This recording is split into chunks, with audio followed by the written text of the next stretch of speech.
वाराणसी के fast track court senior division का फैसला अंजुमन इंतज़ामिया मसाजिद कमेटी के पक्ष में गया है और इस पर बातचीत करने के लिए अंजुमन इंतज़ामिया के जॉइंट सेक्रेटरी यासीन साहब हमारे साथ हैं।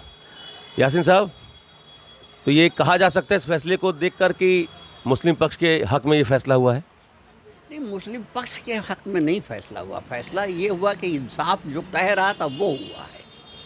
ये न्याय की जीत हुई है, हमारे लिए संतोषजनक है ये।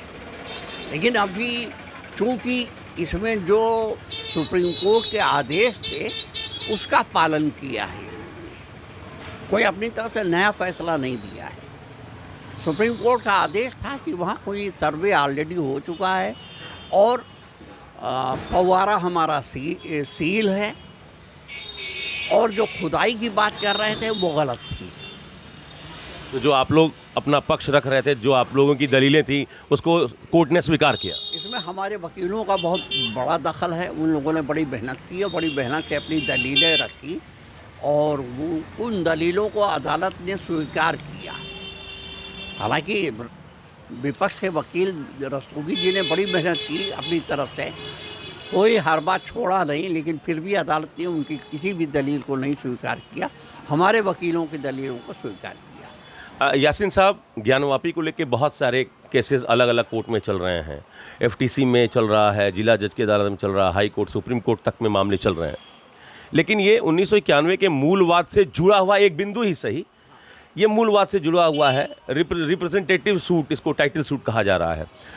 एक छोटे से बिंदु पर जो फैसला आया, आपका कहना है कि वो तो सबको पता था किसी तरीके का फैसला आना है, लेकिन इस फैसले को भी आने वाले बाकी जो मामले चल रहे हैं, कितना बड़ा रोल प्ले कर सकता है कल का फैसला? ऐसा कुछ नहीं, ये एक बिंदु पर फैसला था कि सर्वे होगा, अतिरिक्त सर्वे होगा कि नहीं होगा, बस। अभी हाई कोर्ट में एक सेम टाइप का केस चल रहा है, राखी सिंह ने वहाँ भी दाखिल किया है कि हमारा वो सर्वे करा दिया जाए। अब देखिए वहाँ क्या होता है। जाहिर है वहाँ हमारे वकील जो है नकवी साहब, वो वहाँ मेहनत कर रहे हैं, अपनी दलीलें पेश कर रहे हैं। 8 नवंबर डेट है। यहाँ पे जो है एक मामूली सा बिंदु है और कोई ऐसी बात नहीं है। इसका आगे क्या असर होगा नहीं मालूम, आगे कैसे अदालत बिहेव करती है, क्योंकि अभी तक जो जाल माफ़ी के सिलसिले में जो भी मामला हुए हैं वो हमारे लिए बहुत संतोषजनक नहीं रहे। मैं यही सवाल करना चाह रहा था कि एएसआई सर्वे के आदेश से लेकर और व्यास जी के तहखाने में पूजा पाठ तक सारे फैसले आप लोगों के खिलाफ गए। ये छोटे से बिंदु पर ही सही, लेकिन आपके पक्ष में ये फैसला आया है। संतोषजनक है, मैंने कहा संतोषजनक है, सेटिस्फैक्टरी है। और इस फैसले को हम कोई अंतिम फैसला नहीं मान रहे हैं कि इसी आधार पर सारे फैसले होंगे। अदालतें क्या रुख अपनाती ही आगे देख लेंगे चीज़ को।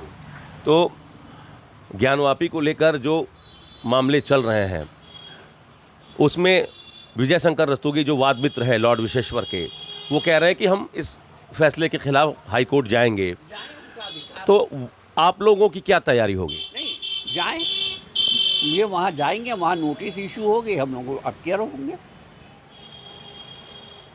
भाई ये जाएंगे, इनको अधिकार है जाने का, रिवीजन में जा सकते हैं, हाई कोर्ट जा सकते हैं और ये वहाँ जाएंगे, नोटिस इशू होगी, हम अपीयर होंगे।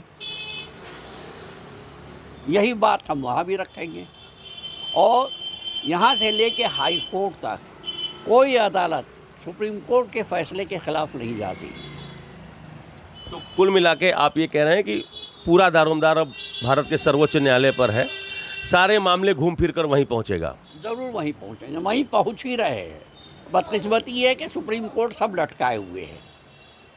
कई केसेस वहाँ हमारे पेंडिंग हैं, जैसे वो तहखाने में पूजा वाला, वो भी लटका हुआ है।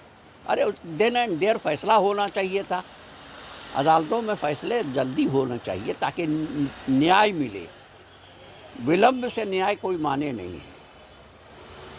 जो विष्णु शंकर जैन कह रहे हैं कि सारे मामले क्लब करके राम मंदिर की तर्ज पर इलाहाबाद हाई कोर्ट में ट्रिपल बेंच सारे मामलों को एक साथ सुने, आप उनकी मांग का समर्थन करते हैं? नहीं, क्योंकि हमारे सारे अधिकार ख़त्म हो जाएंगे। भाई स्टेप बाय स्टेप चलिए। भाई आपकी जांच होती है, जांच के बाद डॉक्टर देखता है, डॉक्टर के बाद फिर वो रेफ़र करता है किसी सीनियर, तो हमारे तो सारे अधिकार ख़त्म हो जाएंगे, हमारी अपीलीय अधिकार ख़त्म हो जाएंगे। इस बात का समर्थन हम नहीं करते हैं। तो फिर आप नहीं चाहते हैं कि जल्दी से जल्दी इसका फैसला हो? हम ये नहीं चाहते हैं जल्दी अदालत करे, लेकिन हम स्टेप बाय स्टेप चले। भाई आप स्टेप बाय स्टेप नहीं चलेंगे, हमारे अपील का अधिकार तो ख़त्म हो जाएगा। यानी आप एक बीच में से एक, तो इस पूरे जो प्रक्रिया है, न्यायिक प्रक्रिया, उसी को आप ब्रेक लगाना चाहते हैं। फिर तो एक क्या ज्ञान माफी, क्या लाखों केसेस इसी टाइप से होंगे कि साहब इसमें भी ये कर दिया जाए। तो आखिरी सवाल, क्या उम्मीद है ज्ञान वापी को लेकर? अंजुमन इंतज़ामिया की उम्मीदें क्या हैं? अंजुमन इंतज़ामिया न्याय से न्यायिक प्रक्रिया के तहत चल रही है। दूसरे लोग प्रचार प्रसार और तमाम संस्थाएं, तमाम संगठन, तमाम संघ सब लगा हुआ है। हम न्याय के ऊपर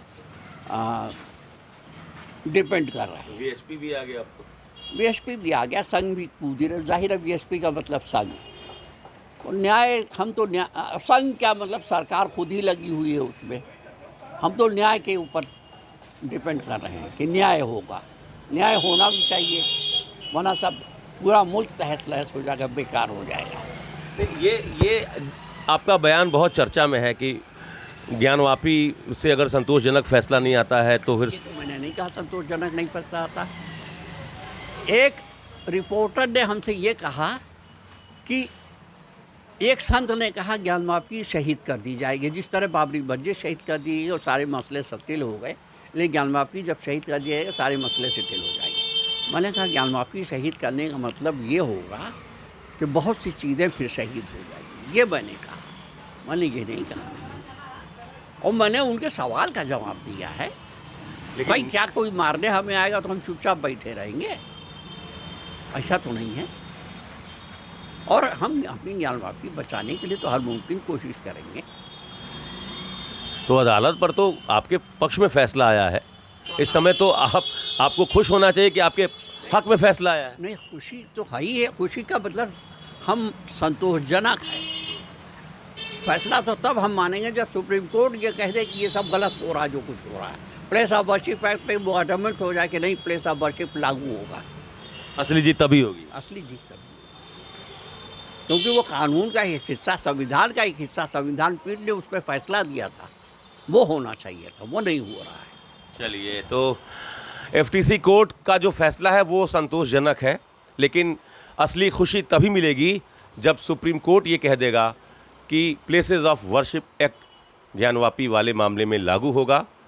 तभी जाकर अंजुमन इंतज़ामिया मानेगा कि सच में उनकी जीत हुई है। Amit Singh, TV9 UP, Varanasi.